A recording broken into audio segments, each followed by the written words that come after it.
As recentes pesquisas eleitorais mantêm um cenário de estabilidade, com Lula à frente das intenções de voto para presidente, seguido de Jair Bolsonaro. Mas há pouco mais de 2 semanas das eleições, os candidatos estão procurando reverter especialmente índices de rejeição para conquistar um pouquinho mais de votos. No caso de Lula, para tentar levar a fatura já no primeiro turno, e de Bolsonaro para encurtar a distância no primeiro, mas especialmente no segundo turno em relação a Lula. A gente vai conversar agora com o professor Adriano Oliveira. Ele é professor e doutor em ciências políticas. Tudo bem, professor? Bom dia. Bom dia, como vai? Tudo bom? Tudo bem também. Professor, quando um candidato tem uma rejeição acima de 40%, né, os analistas começam a dizer que é uma rejeição proibitiva para a vitória em uma eleição. O presidente Jair Bolsonaro tem uma rejeição alta. Para tentar compensar isso, ele está tentando aumentar a rejeição do Lula. Ele aumentando a rejeição do Lula, imediatamente ele reduz a dele ou não necessariamente? Olha, essa eleição, como eu venho dizendo sempre desde o ano passado, é uma eleição do medo. Então, vencerá a eleição aquele que for menos rejeitado.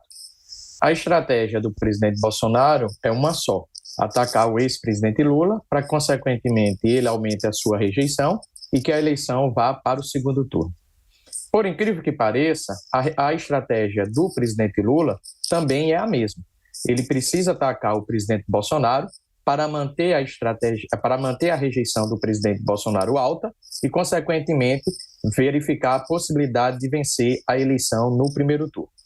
Se, porventura, essa eleição vai para o segundo turno, nós teremos uma eleição de rejeitados, ou seja, vencerá a eleição aquele que tiver menos rejeição. Obviamente que a expectativa é que, se ocorrer o aumento da rejeição do ex-presidente Lula, aumente o percentual de votos do presidente Bolsonaro. Mas como nós estamos vendo há mais de um ano, isso não está acontecendo. Por isso não está acontecendo, nós temos 2 semanas extremamente decisivas. Decisivas no sentido de quê?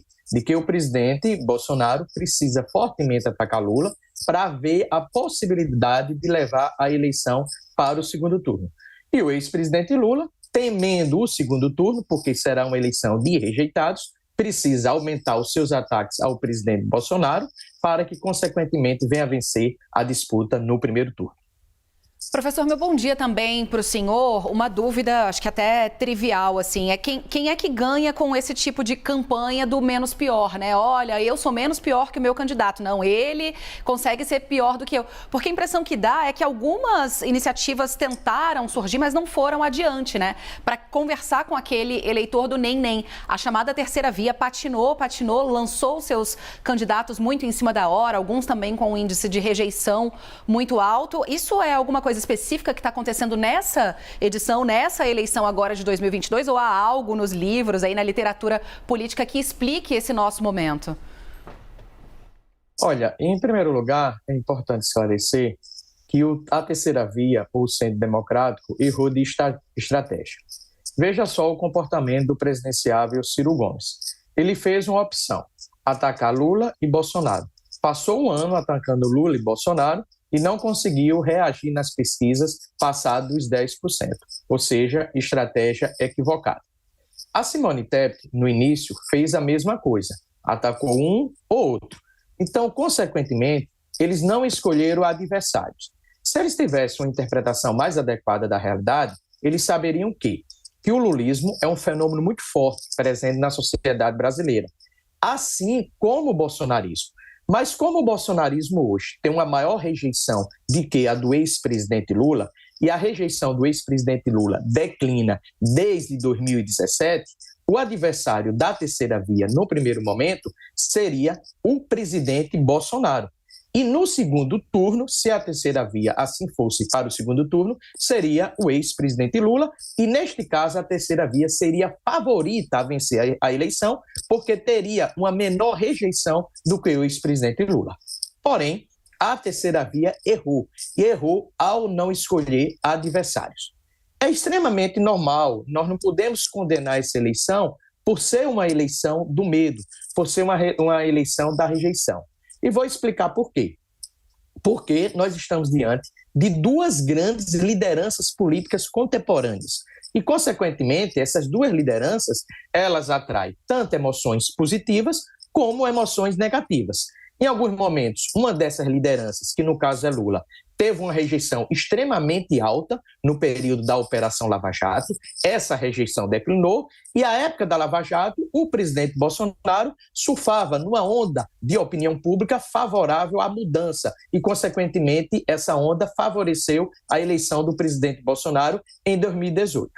Desta vez, o que é que observamos? Observamos que a rejeição ela não favorece o presidente Bolsonaro, ela desfavorece, favorecendo um pouco o ex-presidente Lula, dando condições assim do presidente Lula vencer a eleição no primeiro turno ou, e isto é uma possibilidade, eu não estou afirmando que assim será, entrar no segundo turno como favorito. Porém, faço uma ressalva. Embora as pesquisas recentes, a desta semana, mostrem uma paralisação da recuperação do presidente Bolsonaro, eu prevejo nesse instante que a eleição no segundo turno será uma eleição sem favoritos, principalmente se o presidente Bolsonaro vier aos poucos, lentamente, seguir o seu crescimento, embora as pesquisas desta semana mostraram que esse crescimento ele foi freado.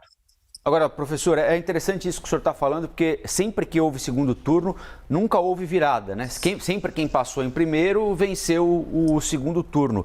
Por que é que dessa vez o senhor acha que, em caso de segundo turno, não haveria favorito? Por dois motivos. Primeiro, é uma eleição de rejeitados. Esse é o primeiro ponto que nós estávamos discutindo. O segundo ponto, você tem que analisar as estratégias do candidato. O presidente Bolsonaro, no segundo turno, ele irá seguir com a sua estratégia de desconstrução do ex-presidente Lula, o associando à corrupção. Então, vamos ter cerca de 60 dias do primeiro turno até o segundo turno, falando e associando o ex-presidente Lula com corrupção. Em terceiro lugar, nós teremos o menor número de candidatos, ou seja, nós não teremos uma segunda opção para o eleitor, como temos no primeiro turno. E é importante destacar que o movimento da semana passada, indicado inclusive pelo Datafolha, foi de que o presidente Bolsonaro crescia lentamente. Se ele crescer lentamente 2 pontos percentuais por semana, ele chega muito próximo do ex-presidente Lula, no final do primeiro turno. Consequentemente, eu tenho uma eleição sem favoritos. Por outro lado, o que a pesquisa de ontem da Genialcast mostrou é que houve uma certa paralisação do presidente Bolsonaro na sua recuperação.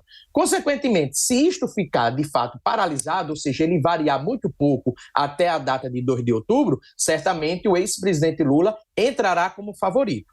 Porém, quando nós estamos analisando uma pesquisa eleitoral, nós não podemos, de modo algum, observar apenas os números.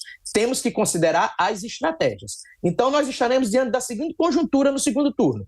Uma percepção lenta, mas uma percepção que cresce do bem-estar, ou seja, que a economia está se recuperando. Inclusive, eu tenho detectado isso nas minhas pesquisas qualitativas. Além disso, nós teremos mais cerca de 20 a 25 dias, onde o presidente Bolsonaro estará associando o ex-presidente Lula à corrupção.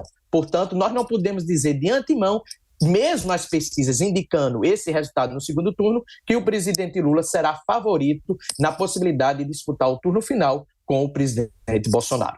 Nesse sentido, professor, pode ser decisivo talvez o apoio desses 2 outros candidatos que aparecem pontuando também nas pesquisas, e a gente deve ver esse movimento ainda mais de assédio já nesse finzinho ainda de primeiro turno em relação a Simone Tebet e Ciro Gomes principalmente?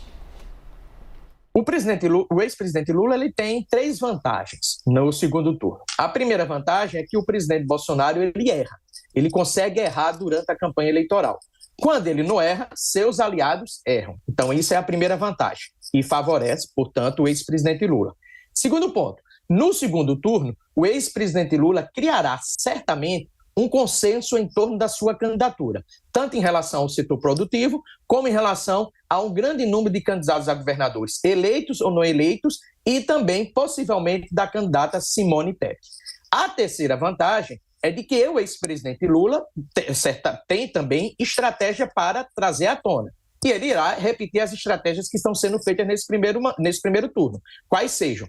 Você reavivar a memória positiva da era lulista e também associar o presidente Bolsonaro à corrupção e também ao seu comportamento na Covid-19. Então, são por esses motivos, olhando as estratégias de cada candidato, que eu verifico que nesse instante, no segundo turno, não tem favoritos.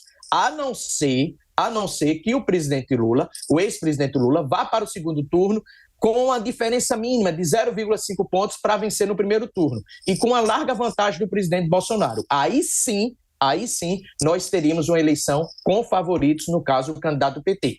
Mas, repito, se o presidente Bolsonaro ele ficar reagindo, mesmo lentamente, mas a sensação de que a economia se recupera mesmo lentamente, eu friso que a eleição no segundo turno não tem favoritos nesse instante. Professor, só uma última pergunta rapidamente, porque o nosso tempo já estourou aqui, mas eu queria saber do senhor. A gente tem visto aí nas últimas eleições alguns movimentos de última hora bastante interessantes e decisivos para resultados, né? Alguns mais significativos que eu me recordo de cabeça aqui, 2014, quando houve um abandono da Marina Silva em direção a Aécio Neves, porque o Aécio era tido pelo eleitor como alguém mais capaz de derrotar a Dilma no segundo turno, que quase aconteceu, mas não aconteceu. Em 18, vários exemplos estaduais, né? Romeu Zema, Wilson Witzel. O senhor acredita que, por ser uma eleição tão polarizada, com duas lideranças políticas importantes, pode ocorrer algum movimento nesse sentido na disputa nacional? Ou seja, quem está com Simone ou Ciro ou com outros candidatos e não quer o Lula, corra para Bolsonaro, ou não quer o Bolsonaro, corra para Lula ainda no primeiro turno? Olha, não observo desistências, de modo algum. E é importante destacar algo que eu não frisei na minha fala. O apoio de Marina Silva é um apoio muito importante para o ex-presidente Lula e que cria já um fortalecimento do consenso em torno da candidatura do ex-presidente Lula. O apoio de Marina favorece fortemente o ex-presidente Lula entre os evangélicos e, mais do que fortemente, entre as mulheres. E pode ser o diferencial dessa reta final do primeiro turno, dando margens a que o cenário que ainda permanece, qual seja, de vitória do ex-presidente Lula no primeiro turno. Esse cenário de vitória do ex-presidente Lula no primeiro turno permanece e prevejo que prevalecerá até o final da campanha, ou seja, da última semana deste mês de setembro. É importante destacar também algo fundamental. Quando nós analisamos uma campanha eleitoral, uma eleição, o comportamento do eleitor, nós não podemos apenas enxergar a intenção de voto. Temos que olhar as estratégias, como eu frisei, e também temos que considerar a conjuntura. A conjuntura de 2018 da eleição presidencial era uma conjuntura fortemente de irritação com o PT e fortemente uma conjuntura de mudança. Essa eleição é uma conjuntura de mudança, sim, mas ocorreu uma troca. É uma conjuntura de forte irritação com o bolsonarismo. No caso, o ex-presidente Bolsonaro, com o presidente Bolsonaro. Portanto, essa conjuntura de 2022 ainda segue a favorecer a candidatura do ex-presidente Lula, colocando o presidente Bolsonaro em desvantagem. Obrigada. Nós conversamos com o Adriano Oliveira, que é professor, doutor em Ciências Políticas. Professor, sempre muito bem-vindo aqui no Novo Dia, viu? Obrigado pela atenção e disponha. Um bom dia.